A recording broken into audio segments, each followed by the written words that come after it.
Hi everybody, it's Elizabeth here, Bridget's Well. I'm going to be doing my next videos for the 2016 YouTube Pagan Challenge, and I do realize it's 2017, but I've decided I'm going to do those as well. So this is the second one. I'm a little behind. Life has been a little crazy, as it can be. The next one that I'm going to address is my take on the Wheel of the Year, and then the one after that was what does this time of year mean to you? Which is Imbolc. We've just passed Imbolc. It's February 12th today. I'm not going to really talk about Imbolc because I just did my video on Imbolc like last week. Wait, I'm looking at my calendar over there. So yeah, it would have been like a week ago. So if you're really interested in my take on Imbolc and what I did for Imbolc this year, look up that video. I believe it's called Imbolc and my dedication to Bridget. So I'm going to talk about my take on the Wheel of the Year. I really do follow the Wheel of the Year to a certain extent. I think for me, the important thing is that it keeps us connected to the earth as if we honor the cycles. And it's also a reminder that I think life is not linear. It's cyclical in nature, in my experience. So I think that one thing that is important to me about following the Wheel of the Year is to follow those cycles. And you can see those cycles in yourself and in your life.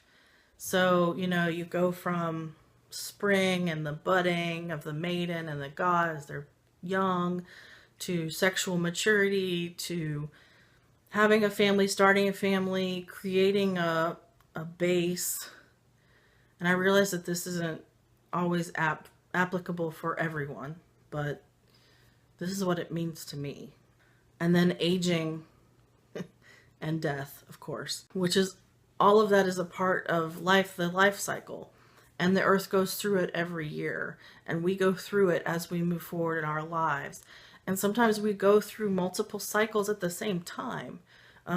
For instance, when someone gives birth to a child, yes, you're bringing new life into this world, and it's an incredible thing. At the same time, a part of your old life is dying. That part of yourself that was not a mother or a father is gone. It's a shift, and it's cyclical. It's just, and for me, honoring the Wheel of the Year is also a way, as I mentioned before, is a way to connect to the earth and remember that we are all a part of this huge web of connection. Granted, down in the southern hemisphere, they're going through the opposite seasons that we are up here in the northern hemisphere. But, across the country, I live in the United States, across the country, across the world, we're all experiencing the same seasons. Now, granted, down here in Tennessee, it's a little warmer in the winter than it is in Canada. But we're still going through that time of death and fallow and hibernation. And then we come into spring together, and then we go into summer together and fall. And it just, for me, it connects me to the earth. It connects me to myself. There's something very primal about following the seasons. And no, it doesn't affect us in the ways it affected our ancestors. We don't have to worry about running out of food in the winter. We don't have to worry about putting food by and canning and preserving, even though there are plenty of people who do that today. But we can drive down to the supermarket in January and still get fresh vegetables because they came from somewhere warmer. So in that respect, it's not quite the same thing, but I think it helps, especially in these modern times, it helps connect us to that ancient and that primal and that place where we all came from.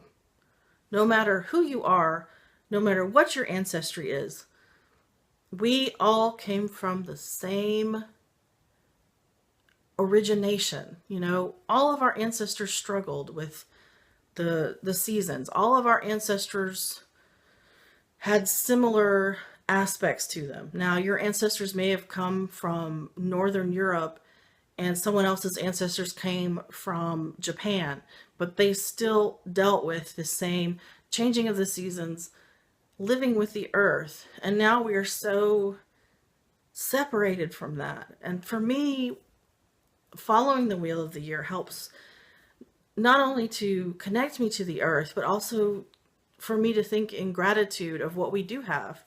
And now I will say this, that in some ways our modern life lacks a spiritual connection and lacks that connection with the earth. And to me, nature is my church. I actually have that on the back of my car because I feel very much at home. I've always felt most at home in nature and surrounded by nature in the wild. So I think in following the wheel of the year, we remain connected to that, especially those people who live in city areas, and as opposed to rural areas.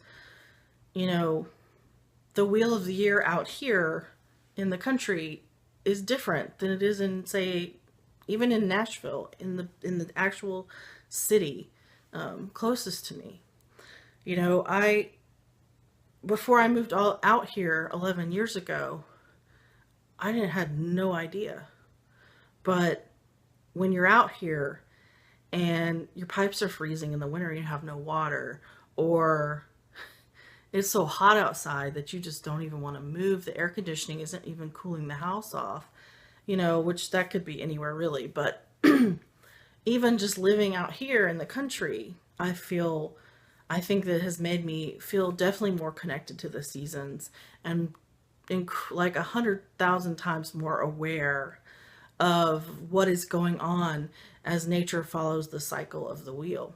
Now my husband and I are planning on moving back into town, which a lot of pagans, not all of them, but a lot of people want to have land and be out in the country. Well, we're ready to downsize on the land and move back toward more people and more things. So, you know, once we move, I'm not sure how much the practice will change. Obviously, won't have the nature in the backyard the way we do here, but you know, and maybe at that point it'll be even more important for us to honor the cycles. Now, I don't typically do a full blown out ritual for every holiday. I'm a part of a community here in Nashville, and typically my big celebrations will be through them, unless for some reason I don't attend. Usually for myself, I will just light a candle or some incense and just kind of take notice of the day. So really my actual celebrations are not that elaborate. But then again, I'm also not a pagan who does a lot of elaborate things. My rituals tend to be very free-flowing and simple because that's just kind of who I am. So yeah, for me, the wheel of the year is a connection to the earth. It's a connection to our ancestors. It's a connection to ourselves. It's a connection to that cyclical nature that is life. You know, it just, for me, it has many different meanings. And it's too bad we don't get all those holidays off. But, you know, it is what it is. So hopefully that's shed a little light on my perspective on the wheel of the year. I'd love to hear anybody else's perspective. Do you follow the wheel of the year? I know there are pagans who don't. I'm not Wiccan, so I don't follow it the way that some Wiccans do. However, the training that I've received, at least through the group that I'm a part of, is Wiccan based. So there is a lot of focus on the holidays. So anyway, I would love to hear anybody else's take on the wheel of the year. And I just wanted to say thank you for watching, and I hope you have a wonderful day and many blessings.